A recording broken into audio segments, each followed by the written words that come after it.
So this is a list of questions that you should be able to answer when we complete this unit on proteins.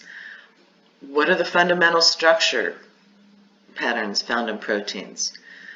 What are the architectural arrangements characterized in protein structure?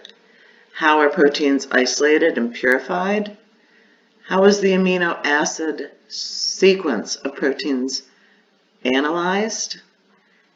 How is the primary structure of a protein determined? And what are the many biological functions of proteins? So we're going to cover all of these topics. The essential question is, what structural forms do polypeptide chains assume?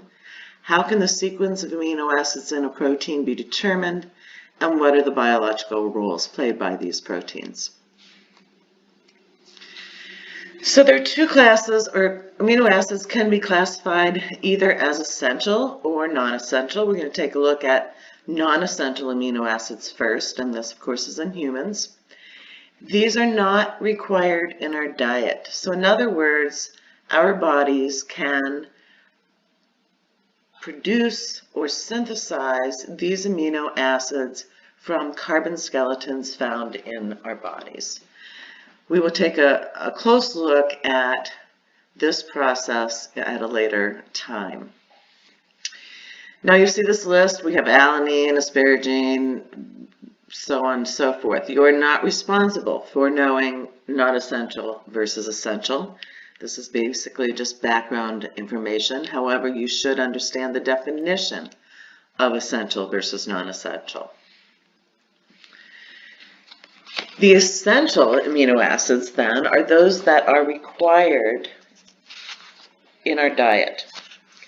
So that means we have to eat foods that will give us these amino acids.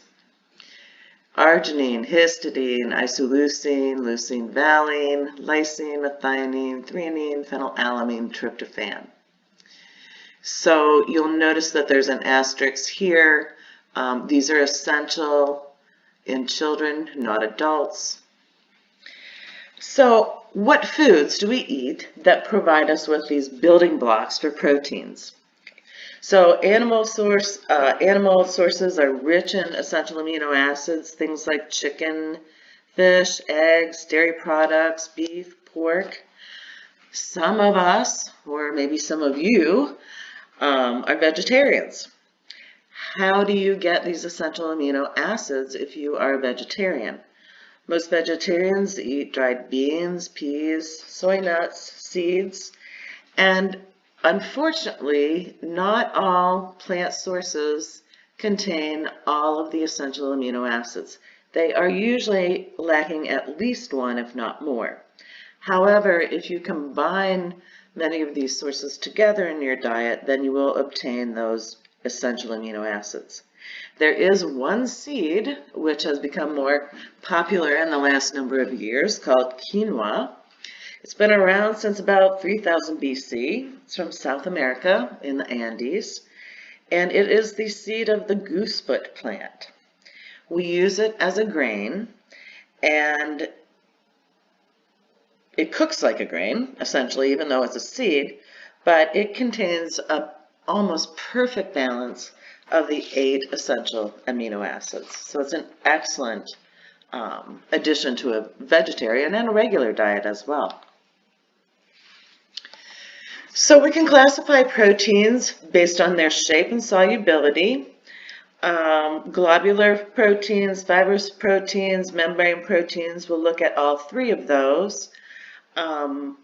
Proteins constitute more than 50% of the dry weight of our cells. So we have a lot of protein in our cells.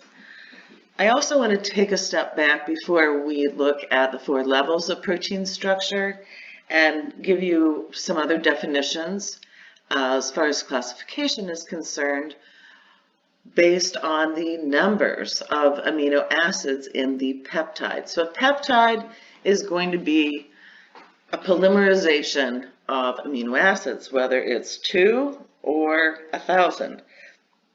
But we do classify them as dipeptides. If there are 2, we did form a dipeptide in the previous video. I think. Yeah. And tripeptides, so now we're going to have 3 amino acids. If we have a peptide that is between 10 and 40 amino acids long, we call that an oligopeptide. We don't specify the exact number of amino acids, and if there are greater than 40 amino acids in a peptide, it is a polypeptide. And there can be thousands of amino acid residues. Residue, that is another term that we use for an amino acid. So we may not use the term or the words amino acid when we're talking about an amino acid in a protein. We're going to call it a residue.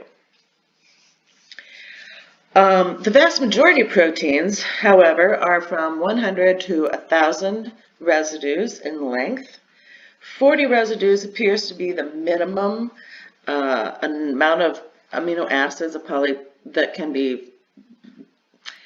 can form a functional protein.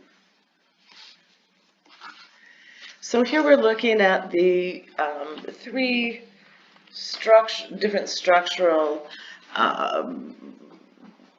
possibilities for a protein. On the left is collagen. This is a fibrous protein. These are simple linear structures that have structural roles in cells. They are typically insoluble in water. Globular proteins, myoglobin is given as an example here, looks like a glob. So it's roughly spherical in shape. It folds such that the hydrophobic residues are on the interior of the molecule and the hydrophilic residues are on the surface. So water-hating residues inside, water-loving residues on the outside, and these are then very soluble in water. Finally, we have membrane proteins. This one is Bacteriorhodopsin.